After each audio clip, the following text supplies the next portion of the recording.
முதலாவதாக நம் வாழ்நாளில் கர்த்தர் கிருபையா இந்த புதிய நாளை காண கிருபை செய்திருக்கிறார். இந்த நாளிலும் உங்கள் யாவரையும் கர்த்தராகிய இயேசு கிறிஸ்துவின் நாமத்தினாலே வாழ்த்துகிறேன். இந்த வேளையிலும் நாம் வேதத்திலிருந்து பார்க்கிற வார்த்தை என்னவென்று பார்ப்போம் என்றால் 2 நாளாகமத்தின் புஸ்தகம் 20வது அதிகாரம் 12வது வசனம். எங்கள் தேவனே, அவர்களை நீர் நியாயம் தீர்க்க மாட்டீரோ? எங்களுக்கு விரோதமாக வந்த இந்த ஏராளமான கூட்டத்திற்கு முன்பாக நிற்க எங்களுக்கு பலனில்லை. நாங்கள் செய்ய வேண்டியது இன்னது என்று எங்களுக்கு தெரியவில்லை. ஆகையால் எங்கள் கண்கள் உம்மையே நோக்கி கொண்டிருக்கிறது என்றான். ஆமேன். யோசபாத்தை சுற்றிலும் சத்துருக்கள் சூழ படையெடுத்து வரும் செய்தியை யோசபாத்து கேள்விப்படுறான். கேள்விப்பட்ட உடனே ஜனங்களை எல்லாம் கூட்டி கர்த்தரை நோக்கி பார்த்து சொல்ற வார்த்தைகள்ல ஒன்றுதான் இது. என்ன சொல்றாரு யோசபாத்? நிற்க எனக்கு பலனில்லை, அடுத்து என்ன செய்வதென்று எனக்கு தெரியவில்லை. ஆகையால் என் கண் உம்மை நோக்கி கொண்டிருக்கிறது என்று சொல்றார். உண்மையாகவே அந்த யோசபாத்திற்கு பலனில்லை. அவனுக்கு இருந்த கொஞ்ச பலத்துல கர்த்தரை நோக்கி பார்க்கிறான். பலனில்லாத நேரத்துல நமக்கு பலன் தருவது என்ன தெரியுமா? கர்த்தருடைய சமூகத்தில் நோக்கி பார்ப்பதுதான். பலனில்லாத சமயத்தில் நாம் செய்ய கூடிய காரியமும் இது ஒன்றுதான். அதை தான் யோசபாத் செய்கிறான். அவர்கள் வேதத்தில் ஒரு வசனம் இருக்கு, அவர்கள் அவரை நோக்கி பார்த்து பிரகாசமடைந்தார்கள், அவர்கள் முகங்கள் வெட்கப்படவில்லை. அவரை நோக்கி நாம் பிரச்சனைகள் மத்தியில் பார்க்கும்போது நம் முகம் வெட்கப்பட்டு போகாதபடி கர்த்தர் நம் முகத்தை பிரகாசிக்க பண்ணுவார். சில வேளைகளில் அடுத்து செய்வது என்னதென்று நாம தெரியாம கலங்கி நிற்போம். இடனற்று கலங்கி போய் அந்த யோசபாத்தை போல நிற்கும்போது நம்பிக்கை இழந்து தளர்ந்து போய் நிற்போம். சில செய்திகளை கேட்பதினால் நம் வாழ்க்கையிலே சோர்வு பலனில்லாமல் போய்விடுவோம். பிரச்சனையே இல்லாமல் லைஃப் ஸ்மூத்தாக போயிட்டு இருக்கோம். திடீர்னால ஒரு பிரச்சனை வரும். இந்த பிரச்சனையிலிருந்து வெளியே வர முடியாமல் தவிக்கிற நேரங்களில் நாம் பலனற்று சோர்ந்து போவோம். அதற்காகவே பிரச்சனையை தூண்டணுங்கிறதுக்காகவே நாலந்து மனிதர்களை பிசாசு என்ன செய்வான்? எழுப்புவான். இப்படிப்பட்ட சூழ்நிலைகளில் நாம் பலன் இழந்து சோர்ந்து போவது எல்லாருக்குரியது தான். அதே சூழ்நிலை தான் யோசபாத்திற்கு வந்தது. யோசபாத்திற்கு 1-2 அல்ல, ஏராளமான சத்துருக்கள். எல்லா சத்துருக்களும் யோசபாத்தை என்ன செய்கிறாங்க?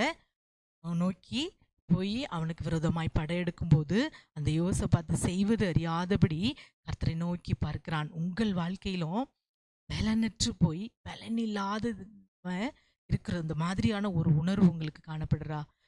இருக்கிற பலனெல்லாம் இழந்து போய் தளர்ந்து போய் இருக்கிறனே அப்படிங்கிற ஒரு உணர்வோடு கூட இன்றைக்கு நீங்க இந்த காலை வேளையில் இருப்பீங்கன்னா, கர்த்தர் உங்களுக்கு சொல்கிற வார்த்தை, பலனில்லாத நேரத்தில் கர்த்தர் உங்களை பலப்படுத்த வேணும்னா நீங்க செய்யக்கூடியது ஒன்றே ஒன்றுதான், கர்த்தரை நோக்கி பார்ப்பதுதான். ஆமேன். அவரை நோக்கி நீங்க பார்ப்பீங்கன்னா கர்த்தர் உங்கள் வாழ்க்கையிலே புதிய பலனை கொடுத்து கர்த்தர் என்ன செய்வார்? யோசபாத்துடைய வாழ்க்கையிலே ஜெயத்தை கொடுத்தவர். இந்த வார்த்தையெல்லாம் சொல்லி ஜனங்களை கூட்டி கர்த்தருடைய சமூகத்தை நோக்கி கெஞ்சி நிற்கும்போது கர்த்தர் என்ன செய்தார்? அந்த சூழ்நிலையிலிருந்து அதில் ஒரு ஜெயத்தை கட்டளையிட்டார். யோசபாத்தை பலப்படுத்தினார். எனக்கு நிற்க பலனில்லை, என்னை பலப்படுத்துங்க, எங்களை பலப்படுத்துங்க என்று சொல்லும்போது கர்த்தர் அவர்களை பலப்படுத்தினார். இன்றைக்கு அருமையான தேவனுடைய பிள்ளைகளே, அவனை யோசபாத்தை பலப்படுத்தினது மாத்திரமல்லாமல் அவனை ஜெயிக்க வைத்தார். கர்த்தரை பாட வைத்தார். அதே போல யோசபாத்திற்குள்ள அதே சூழ்நிலை வழியாய் நீங்க கடந்து இந்த வேளையில நீங்க இருக்கிறீங்களா? பிரச்சனைகள் பாடுகளை கேட்பதினால் பார்ப்பதினால் பலனற்று போய் நான் அடுத்து என்ன செய்வேன் என்று தெரியாதவர்களாய் நிற்கிறீர்களா? யோசபாத்தை பலப்படுத்தின கர்த்தர் இன்றும் ஜீவனுள்ள தேவனாய் அவர் உங்கள் மத்தியில் இருக்கிறார். நீங்க அவரை நோக்கி பார்ப்பீங்கன்னா அவர் உங்களை இந்த நாளில் பலப்படுத்துவார். இந்த காலை வேளையில் இந்த நாளுக்குரிய காரியங்களை செய்யும்படி அடுத்து நீங்க என்ன செய்யணுங்கிறதை அவர் உங்களுக்கு போதிப்பார். அவர் உங்களை பலப்படுத்துவார். அவர் உங்களுக்கு ஜெயத்தை கட்டளையிடுவார். ஆகவே கண்களை மூடி ஜெபிக்கலாம். அப்பா, அம்மை நாங்கள் நன்றியோடு ஸ்தோத்திரிக்கிறோம்ப்பா. உம்முடைய வேத வார்த்தைகள் சத்தியம். நாங்கள் யோசபாத்தின் வாழ்க்கையிலே அவன் பலனில்லாத நேரத்துல உங்களுடைய சமூகத்துல வந்து நிற்க பலனில்லை, நான் அடுத்து என்ன செய்வேன் என்று சொல்லி உங்களாய்த்த நேரத்தில் அப்பா உம்மை நோக்கி பார்த்து பலனடைந்தார்கள். அதே போல இந்த சூழ்நிலையில் வழியாய் அடுத்து என்ன செய்வதென்று தெரியாதபடி எனக்கு இருக்கிற பலன் கொஞ்சம்தான் அப்படின்னு சொல்லி அந்த கொஞ்ச பலத்தில் உம்மை நோக்கி பார்ப்பதை பலனாய் கொண்டு இன்றைக்கு ஜெபிக்கிற ஒவ்வொரு பிள்ளைகளுடைய வாழ்க்கையிலும் அப்பா, பலனில்லாத நேரத்தில் எங்களால் செய்ய முடிந்த காரியம் உம்மை நோக்கி பார்ப்பது மட்டும்தான் இயேசப்பா. இயேசுவே, இந்த வேளையில் அப்படி ஜெபிக்கிற ஒவ்வொரு பிள்ளைகளுடைய வாழ்க்கையிலும் நீர் இயேசப்பாத்தை பலப்படுத்தி துதிக்க வைத்து ஜெயிக்க வைத்த தேவன்.